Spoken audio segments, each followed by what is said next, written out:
Good morning बच्चों। आज first year का क्लास 11th के लिए जो नया चैप्टर शुरू हो रहा है, मात्रक मापन एवं त्रुटि विश्लेषण। इसमें मात्रकों के बारे में जानकारी दी जाएगी, भौतिक राशियां क्या होती हैं और इनका मेजरमेंट कैसे करेंगे। तो आइए अब हम शुरू करते हैं अपने गामा फिजिक्स क्लासेस का चैप्टर नंबर 2 क्लास 11th के लिए, मात्रक मापन एवं त्रुटि विश्लेषण। सबसे पहले तो आप ये समझिए कि भौतिक राशियां क्या होती हैं। भौतिक राशियां क्या हैं? भौतिक राशियां फिजिकल क्वांटिटीज।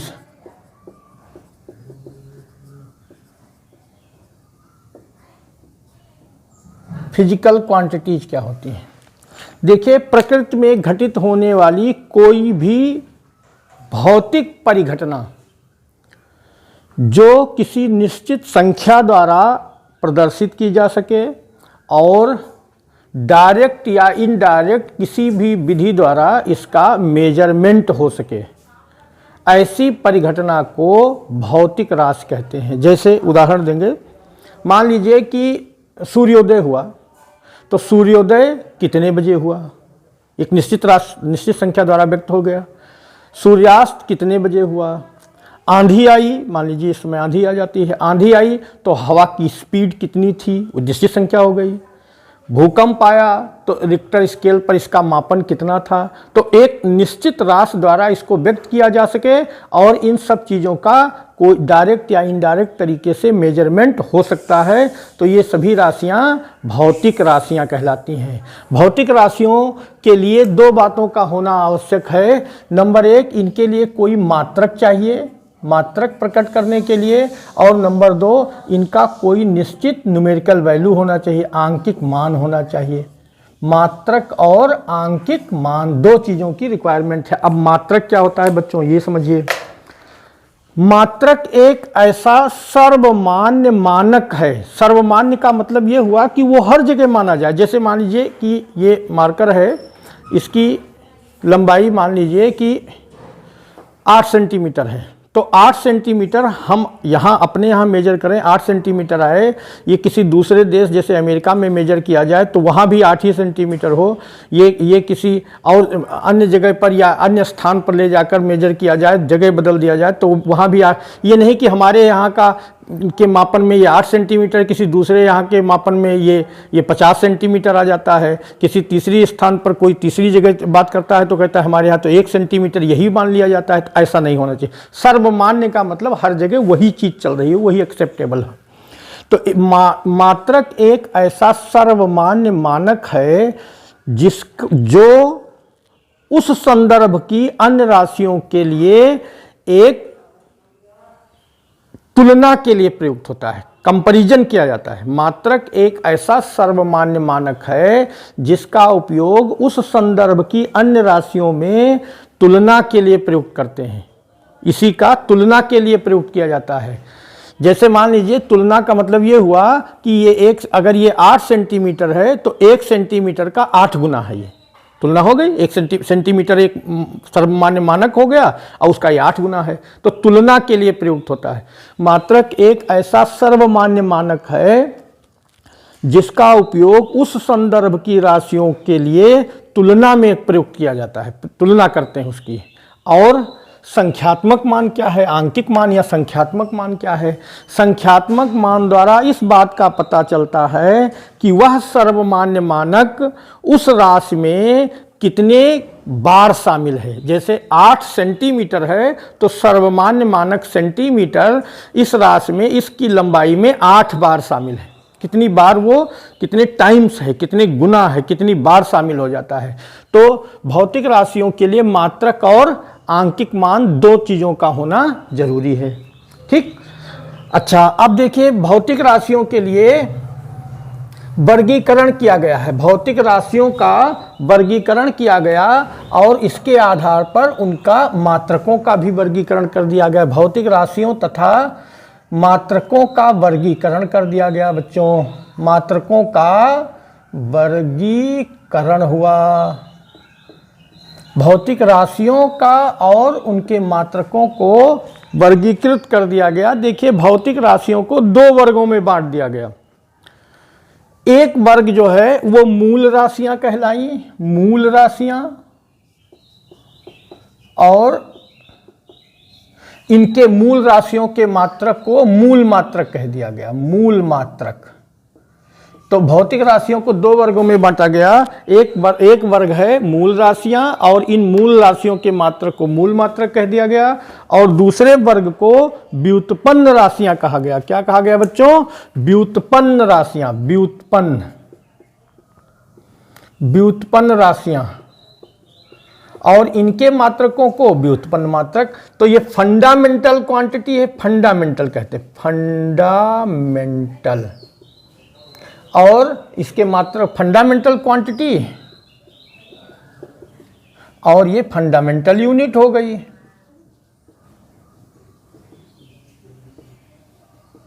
और ये डेराइव्ड क्वांटिटी कहलाती, डेराइव्ड क्वांटिटी, और इसके यूनिट को डेराइव्ड यूनिट कहते हैं। तो फंडामेंटल क्वांटिटी क्या होती है? कौन कौन सी राशियां फंडामेंटल हैं वो, और होती क्या है? फंडामेंटल क्वांटिटी किसे कहते हैं? देखिए, वे भौतिक राशियों के बारे में हो गया। भौतिक राशियां दो चीज़ों की द्वारा व्यक्त की जाती है, कोई निश्चित आंकिक मान हो और उनका मेजरमेंट पॉसिबल हो और उनका मात्रक हो, ठीक है। वे भौतिक राशियां जो किसी और भौतिक राशि पर डिपेंड नहीं करती, मतलब स्वतंत्र होती हैं। वे राशियां जो पूर्णतः स्वतंत्र होती हैं, अर्थात किसी अन्य भौतिक राशि पर निर्भर नहीं करती, उन भौतिक राशियों को मूल राशियां कहते हैं। ठीक। अब मूल राशियों के जो मात्रक होंगे उनको मूल मात्रक कह देंगे, साधारण सी बात है। अब मूल राशियां हैं कौन कौन सी भौतिक राशियां हैं जो मूल राशियों की श्रेणी में आती हैं? देखिए, लंबाई या दूरी, लंबाई दूरी यहां पर एक ही मतलब सेंस माना गया, लंबाई या दूरी। द्रव्यमान, समय, ताप, विद्युत धारा, ज्योति तीव्रता और पदार्थ की मात्रा। तो ये कितनी भौतिक राशियां हो गई बच्चों? 1 2 3 4 5 6 7, 7 ये भौतिक राशियां ऐसी होती हैं जिनको मूल राशियां कहते हैं, और इनके मात्रकों को क्रमशः मूल मात्रक कहा जाता है। अब इनके मात्रक कौन कौन से हैं? देखिए, लंबाई या दूरी का मात्रक मीटर, द्रव्यमान का मात्रक किलोग्राम, समय का मात्रक सेकेंड, ताप का मात्रक केल्विन, विद्युत धारा का मात्रक एम्पियर, ज्योति तीव्रता का मात्रक केंडिला, और पदार्थ की मात्रा का मात्रक मोल। इनको संकेत, लिखने का संकेत भी समझ लीजिए। तमाम बच्चे कुछ उटपटांग लिख दिया करते हैं, मात्रक को लिखने का तरीका सही समझिए, क्योंकि बुक्स वगैरह में सही लिखा रहता है, आप भी सही लिखें। मीटर के लिए स्मॉल लेटर का M लिख दिया जाता है बस। कुछ लोग MIT लिख देते हैं, कोई MET लिख देते हैं, कोई MT लिख, ऐसा नहीं लिखना है बेटे। किलोग्राम के लिए ऐसे KG, स्मॉल लेटर का K, स्मॉल लेटर का G। सेकंड के लिए केवल S लिखा जाता है, SEC बहुत सारे बच्चे लिखा करते हैं, ऐसा मत करिए, स्मॉल लेटर का S लिखते हैं। केल्विन के लिए K लिखा जाता है, इसे कैपिटल लेटर का। एम्पियर के लिए कैपिटल लेटर का A लिख दिया जाता है। कैंडिला के लिए CD, ये स्मॉल C कैपिटल D, और मोल के लिए MOL, मोल, ऐसे इसी संकेत में लिखा करिए। तो ये 7 भौतिक राशियां हैं जिनको मूल राशियां कहते हैं। मूल राशियां कौन सी राशियां होती हैं? जो किसी अन्य भौतिक राशि पर निर्भर नहीं करती, और इन मूल राशियों के मात्रक को मूल मात्रक कहते हैं। ये मात्रक भी अन्य किसी मात्रक पर निर्भर नहीं करते, ये मूल मात्रक पूर्णतया इंडिपेंडेंट होते हैं। लेकिन इनके अलावा 2 ऐसी राशियां भी हैं जिनको हम पूरक मूल मात्रक कहते हैं, पूरक मूल मात्रक हैं। इनको जैसे कोण का मात्रक रेडियन, कोण का मात्रक रेडियन, और घन कोण का मात्रक घन कोण का मात्रक स्टेरेडियन। ये पूरक मूल मात्रक हैं, ये मूल मात्रक नहीं, पूरक मूल मात्रक हैं। तो 7 ये और 2 ये 9 हो गए। इनके अलावा जितनी भी भौतिक राशियां हैं वो सभी व्युत्पन्न राशियां कहलाती हैं, डिराइव्ड क्वांटिटीज कहलाती हैं। और व्युत्पन्न राशियों के मात्रक को व्युत्पन्न मात्रक कहते हैं। व्युत्पन्न मात्रक सदैव मूल मात्रकों की हेल्प से बनाए जाते हैं, मूल मात्रकों के सहयोग से बनाए जाते हैं। जैसे हम एक उदाहरण देंगे, आप बहुत अच्छे से समझ जाएंगे। जैसे मान लीजिए कि घनत्व है, घनत्व, घनत्व बराबर क्या होता है बेटे? घनत्व बराबर द्रव्यमान बटे आयतन। अब इसमें द्रव्यमान का मात्रक मीटर और आयतन का मात्रक, द्रव्यमान का मात्रक किलोग्राम, द्रव्यमान का मात्रक किलोग्राम मीटर नहीं, किलोग्राम, और आयतन का मात्रक मीटर क्यूब। तो क्या हो गया? घनत्व का मात्रक क्या हो गया? किलोग्राम प्रति मीटर क्यूब। ठीक है, तो देखिए किलोग्राम मूल मात्रक, मीटर मूल मात्रक, और इन्होंने दोनों ने मदद कर दी तो घनत्व का मात्रक तैयार हो गया। तो ये व्युत्पन्न मात्रक हो गया। व्युत्पन्न मात्रक मूल मात्रकों के सहयोग से प्राप्त किए जाते हैं, इसीलिए इनको डिराइव्ड कहते हैं, डिराइव किए जाते हैं। ठीक, ये समझ में आया? तो कुल मिलाकर के 7 मूल राशियां हैं जिनके मात्रक मूल मात्रक कहलाते हैं। 2 पूरक मूल राशियां हैं, कौन कौन सी? कोण और घन कोण। इनके मात्रक क्रमशः रेडियन और स्टेरेडियन, ये पूरक मूल मात्रक कहलाते हैं। इन 7 + 2 के अलावा जितनी भी भौतिक राशियां हैं सारी की सारी व्युत्पन्न राशियां हैं। व्युत्पन्न राशियों के मात्रक को व्युत्पन्न मात्रक कहते हैं। व्युत्पन्न मात्रकों को मूल मात्रकों के सहयोग से प्राप्त करते हैं। ठीक है बेटे। अब इसके बाद मात्रकों की इंटरनेशनल प्रणाली है, अंतर्राष्ट्रीय प्रणाली। देखिए सभी देशों में अलग अलग मात्रक, जैसे कहीं कहीं कोई मात्रक कहीं कोई मात्रक यूज किया जाएगा। तो अब तो ग्लोबलाइजेशन है, हर जगह आना जाना है। तो एक पूरे विश्व का एक सम्मेलन हुआ, उसमें यह तय हुआ कि मात्रक कौन से रखे जाएं जो सब जगह माने जाएं। तो वास्तव में मात्रकों की 3 पद्धतियां मूल रूप से विकसित हैं। एक तो MKS पद्धति है, M for metre, K for kilogram, S for second, metre kilogram second. दूसरा CGS सेंटीमीटर ग्राम सेकेंड, दूसरी पद्धति ये है। और तीसरी पद्धति है FPS फुट पाउंड सेकेंड। ये 3 पद्धतियां हैं। लेकिन जो इंटरनेशनल सिस्टम में, इंटरनेशनल सिस्टम का मतलब SI unit, system of international, S for system, I for international. SI unit मूलतः MKS यूनिट ही चलती है, MKS यूनिट ही SI यूनिट में चलती है। ठीक है, तो ये MKS सिस्टम SI सिस्टम है। तो ये 3 मात्रकों की पद्धतियां हो गई। इसके बाद अब जो नंबर आता है वो लंबाई का मेजरमेंट कैसे कहते हैं। वैसे तो इन जैसे मूल राशियां जो हैं, मूल राशियों के मात्रकों की छोटी छोटी परिभाषाएं आप छोटे क्लास से पढ़ते चले आ रहे हैं, उनको एक बार देख लीजिएगा। वो सारी किताब में 7th से ही शुरू हो जाता है, उसकी यहाँ कोई विशेष बात नहीं है, आप देख लीजिएगा। अब हम बताएंगे लंबाई का मापन। तो लंबाई का मापन, मेजरमेंट ऑफ लेंथ, लंबाई का मापन, लंबाई का मापन। इसमें बहुत छोटी दूरियों का मापन। नंबर 1 क्या है? बहुत छोटी दूरियां कैसे मेजर की जाए। बहुत छोटी दूरियों का मापन। बहुत छोटी दूरियों के मापन में जो पारमाणविक त्रिज्या मापने के लिए एक विधि अपनाई जाती है। कौन सी विधि? पारमाणविक त्रिज्या, परमाणु की त्रिज्या, पारमाणविक त्रिज्या मापन के लिए ये आवोगाद्रो, नाम चाहे आपने सुना होगा, आवोगाद्रो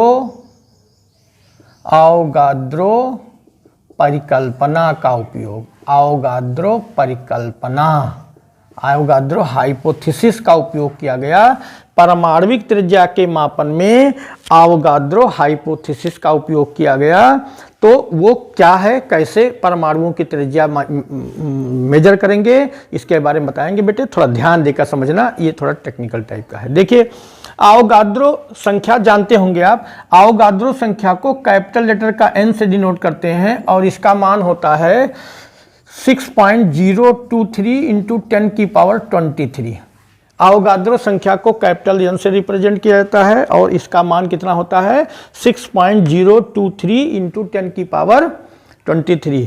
किसी कोई भी प्रत्येक पदार्थ परमाणुओं से मिलकर बना है। आवोगाद्रो ने भी ये बताया था, प्रत्येक पदार्थ किससे बना है, परमाणुओं से मिलकर बना है और दो परमाणुओं के बीच कुछ रिक्त स्थान रह जाता है। पदार्थ के परमाणुओं में कुछ रिक्त स्थान रह जाता है। किसी पदार्थ के केवल परमाणु को अगर इकट्ठा किया जाए, परमाणुओं का आयतन पदार्थ के पूरे आयतन का 2/3 होता है। ठीक से समझिए, जैसे ये मार्कर है, इसका पूरा आयतन जितना आप नाप रहे हो, इसमें परमाणुओं का आयतन इस मार्कर के आयतन का केवल 2/3 है, 2/3। कितना?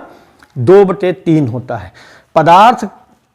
पदार्थ में उपस्थित परमाणुओं का आयतन पूरे पदार्थ के आयतन का 2/3 होता है। यही आवोगाद्रो हाइपोथेसिस है और आवोगाद्रो नंबर है, कैपिटल N से रिप्रेजेंट करते हैं और इसका मान होता है 6.023 इंटू 10 टू द पावर 23। किसी पदार्थ के परमाणु भार, कितना? परमाणु भार को कैपिटल M से रिप्रेजेंट करते हैं बेटे, किससे? कैपिटल लेटर का M। किसी पदार्थ के परमाणु भार के बराबर द्रव्यमान में परमाणुओं की संख्या आवोगाद्रो संख्या के बराबर होती है। फिर से सुनिए, किसी पदार्थ के परमाणु भार के बराबर द्रव्यमान में परमाणुओं की संख्या आवोगाद्रो संख्या के बराबर होती है। परमाणु भार के बराबर द्रव्यमान, एक मोल अगर लिया जाए किसी पदार्थ का, माने परमाणु भार के बराबर द्रव्यमान अगर लिया जाए तो कितने परमाणु होंगे? Capital N। तो कैपिटल M द्रव्यमान में, कैपिटल M क्या है? परमाणु भार। परमाणु भार माने कैपिटल M। परमाणु भार के बराबर द्रव्यमान में, अर्थात कैपिटल M द्रव्यमान में परमाणुओं की संख्या कितनी होती है? परमाणुओं की संख्या, बोलो, कैपिटल M द्रव्यमान में परमाणुओं की संख्या कैपिटल N होती है, आवोगाद्रो संख्या के बराबर होती है। तो एकांक द्रव्यमान में परमाणुओं की संख्या कितनी हो जाएगी? N/M। अगर मान लीजिए किसी पदार्थ का स्मॉल m द्रव्यमान आपने लिया है, कितना? स्मॉल m द्रव्यमान लिया है, तो स्मॉल m द्रव्यमान में परमाणुओं की संख्या, एकांक द्रव्यमान में इतने परमाणु हैं तो स्मॉल m द्रव्यमान में परमाणुओं की संख्या स्मॉल m इंटू N/M। ठीक है, स्मॉल m द्रव्यमान में इतने परमाणु हो जाएंगे। अगर किसी पदार्थ का स्मॉल m द्रव्यमान आपने लिया है तो इतने परमाणु हो जाएंगे। एक परमाणु की त्रिज्या अगर r है तो परमाणु का आयतन होगा 4/3 पाई r³। परमाणु का आयतन कितना होता है बच्चों? 4/3 पाई r³, इतना। ठीक है, तो परमाणु का आयतन इतना हो जाए। परमाणु की त्रिज्या r है तो परमाणु को गोला माना जाता है, इसलिए गोले का आयतन हो जाएगा 4/3 पाई r³। तो एक परमाणु का आयतन इतना हो गया। और आपने स्मॉल m द्रव्यमान लिया था, उसमें कुल इतने परमाणु थे, इतने परमाणुओं का आयतन कितना हो जाएगा? मल्टीप्लाई कर दें इससे, किससे मल्टीप्लाई कर दें? m into N/M। ठीक है, कैपिटल N आवोगाद्रो नंबर है, कैपिटल M परमाणु भार है, स्मॉल m लिए गए पदार्थ का द्रव्यमान है। तो आपने जो स्मॉल m द्रव्यमान लिया था उसमें परमाणुओं का कुल आयतन इतना हो गया, 4/3 pi r³ into small m into capital N capital M। ठीक, लेकिन आवोगाद्रो हाइपोथेसिस ये कहती है कि परमाणुओं का आयतन पदार्थ के आयतन का 2/3 होता है। अगर पदार्थ का आयतन हम कैपिटल V से रिप्रेजेंट करें तो अगर m द्रव्यमान का पदार्थ जो आपने लिया था उसका आयतन V है, कैपिटल V है, तो m द्रव्यमान के पदार्थ में परमाणुओं का आयतन ये है। और आपने बताया कि परमाणुओं का आयतन पदार्थ के आयतन का 2/3 होता है, तो परमाणुओं का आयतन बराबर पदार्थ के आयतन का 2/3, यही तो हो जाएगा 2/3 ऑफ कैपिटल V। ठीक है, तो परमाणुओं का आयतन पदार्थ के आयतन का 2/3 होता है। बस इसी को सॉल्व कर लो। देखो ये डिनोमिनेटर है, ये कट जाएगा, ये न्यूमरेटर से न्यूमरेटर कट जाएगा। ठीक है, r³ बराबर कितना आ गया बेटे? r³ बराबर हो गया capital M capital B/2 2 pi small m capital N, ये r क्यूब बराबर इतना आ गया, इसलिए r बराबर mb अपान 2 pi small m capital N की पावर घनमूल, r क्यूब बराबर इतना, तो r बराबर इसका घनमूल, घनमूल का मतलब होता है पावर 1/3। ये ठीक से समझ में आ गया बेटे, बोलो ठीक है बेट, ओके।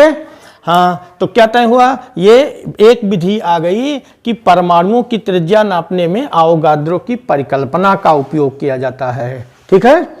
अब दूसरा, बहुत छोटी दूरियों के मापन में एक और विधि का उपयोग करते हैं और वो है oleic acid method. Oleic acid विधि द्वारा दूसरे नंबर पर आता है छोटी दूरियों के मापन में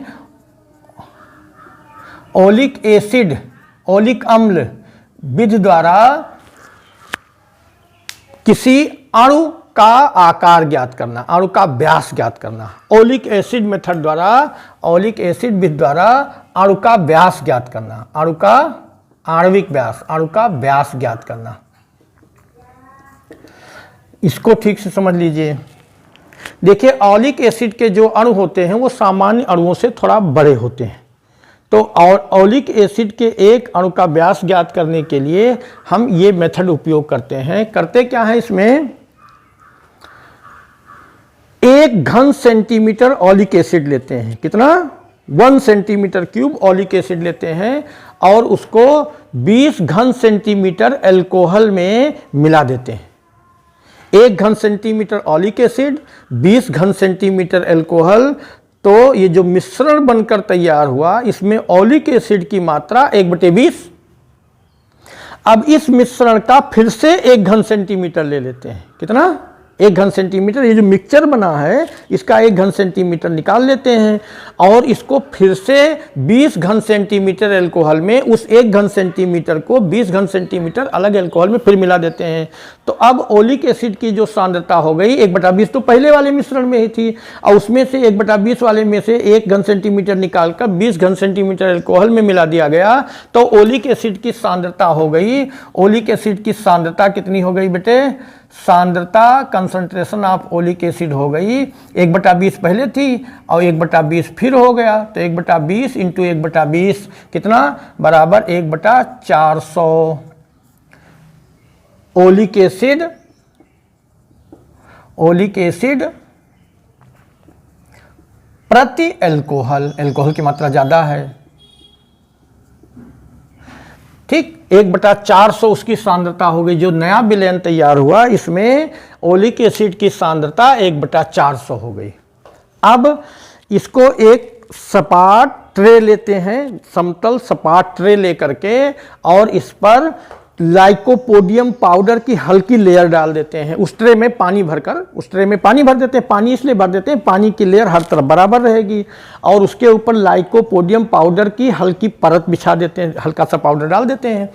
अब उस पाउडर में ये जो मिश्रण बनकर तैयार हुआ 1/400 ओलिक एसिड का जो सांद्रण है, इसको बूंद बूंद करके गिराते हैं और फैलाते जाते हैं सावधानी से। बूंद बूंद करके गिराएंगे और फैलाते जाएंगे, एक पूरी लेयर, पूरे ट्रे में एक पूरी लेयर तैयार हो जाती है, बहुत पतली लेयर तैयार कर देते हैं। उस लेयर की मोटाई ही ओलिक एसिड का व्यास मान लिया जाता है। तो पूरी लेयर, एक बहुत पतली लेयर तैयार हो गई। बहुत कम समय में ही जो अल्कोहल है वो वाष्पीकृत हो जाता है, उड़ जाता है, केवल ओलिक एसिड बचा। ओलिक एसिड की लेयर पूरी तैयार हो गई उस पर।